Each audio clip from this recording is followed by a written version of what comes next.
How should we gravel? There might not be any rules in gravel, but there certainly are a lot of questions. What tires should we run? What pressures? How do we ride the tricky stuff? Do we carry a hydration pack? How do we pace the race? And how seriously should we take all of this? In this video, I get the answers to some of these questions from some of the best in the business, including current and former Unbound Gravel winners Keegan Swenson, Alison Tetrick, and Boswell, as well as pro roadies turned pro graveleurs Emily Joy Newsom and Lawrence Tindam. This video is supported by the Pros Closet, whose certified pre-owned bikes are inspected, tuned, and serviced by at least 8 professional mechanics before they go out the door. First, a caveat. Some things that work very well for the pros do not translate perfectly to you and me. For instance, Big Brennan Wirtz likes to put an entire frozen burrito in his jersey pocket for some long gravel races. That is something that I don't see many or any of my competitors doing, but I'll take one of those. I'll tuck it in my pocket at the start of the race. It's still frozen, and in the midsummer, it keeps you nice and cool at the start, and then partway through the race, it's ready to go. It's defrosted. Brennan, of course, is a former elite rower who set and holds a world record and can, on the bike, do 500 watts for 20 minutes. I did not misspeak, 500 watts for 20 minutes. So all that to say, some of these apply to everyone across the board and some are unique for their individuality. With that, I present to you top 5 gravel tips from some of the very best in the business, including, at the end, a bonus tip from the master herself, Sarah Sturm.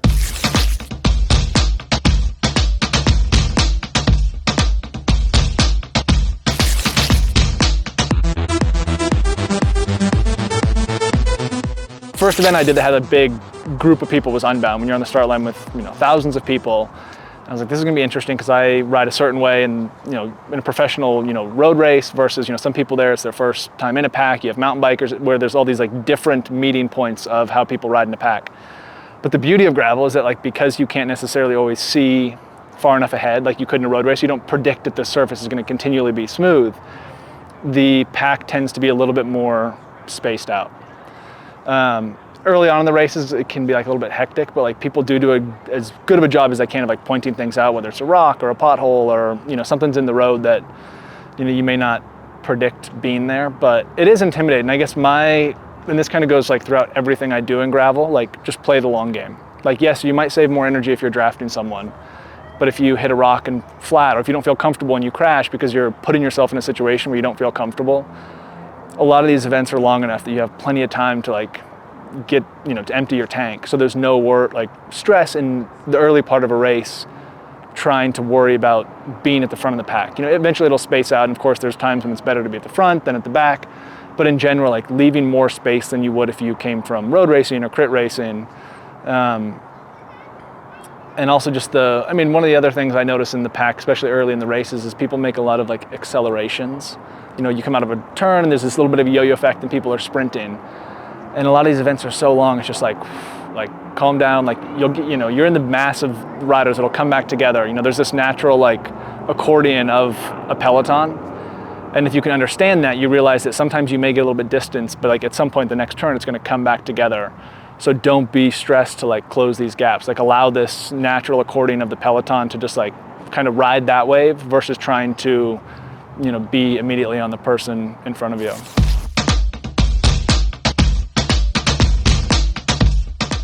I came from a road background, so racing all around the world at the highest level road.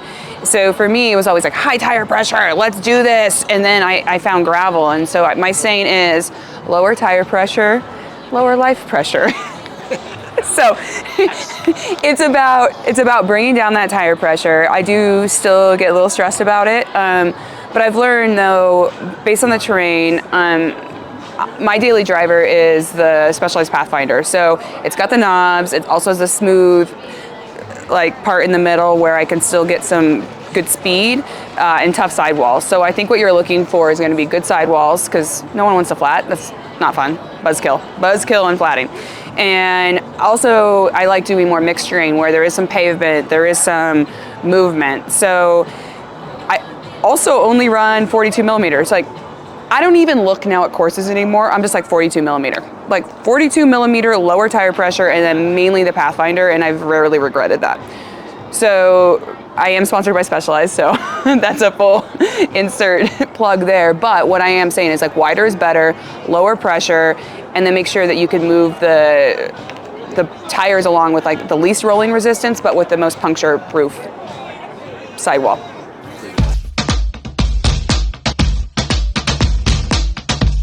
You know, I carry my bike over there. I've got multiple tire plugs already taped and threaded, ready to go. I have like some that have 2 bacon strips in there, some have 1. So it's just like your basic, genuine tire plug. And I also carry a Stan's Dart. And then obviously Stan's sealant inside. And then I have tire inserts too, just to help prevent pinch flats.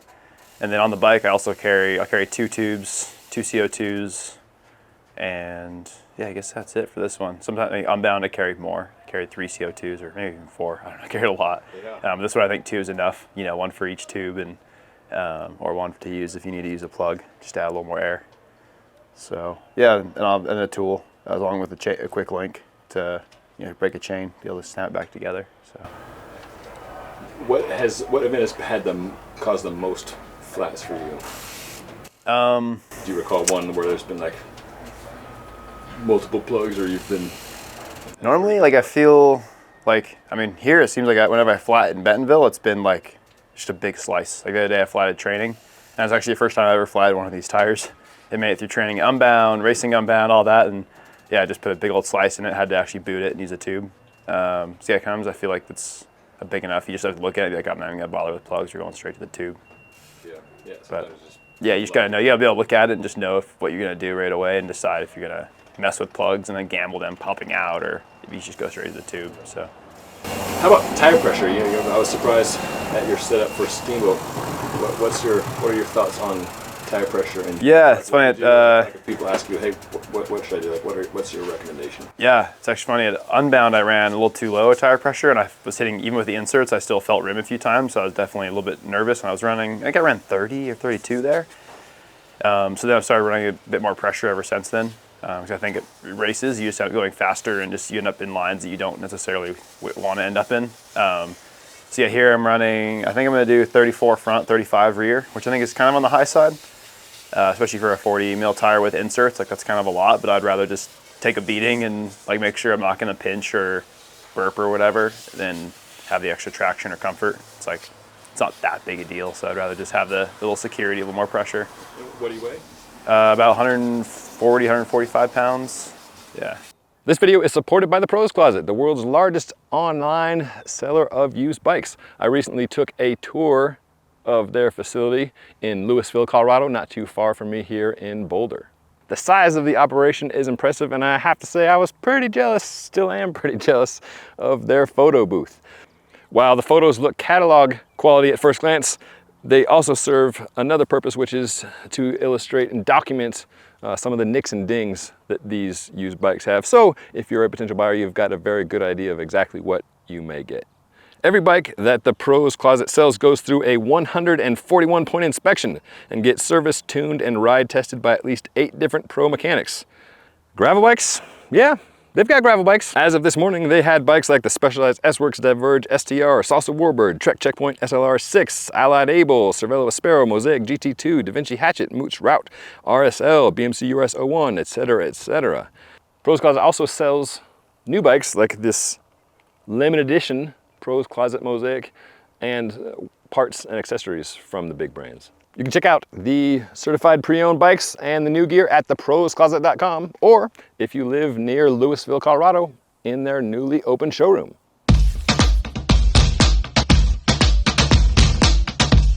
I think just be ready for an adventure.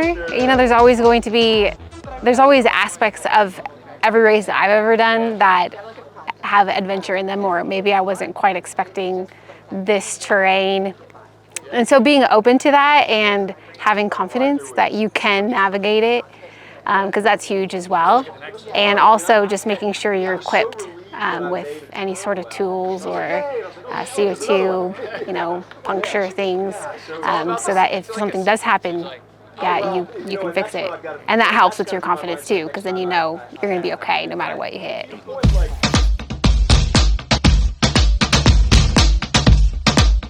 How about hydration packs versus not? What do you do and what do you advise new riders to do?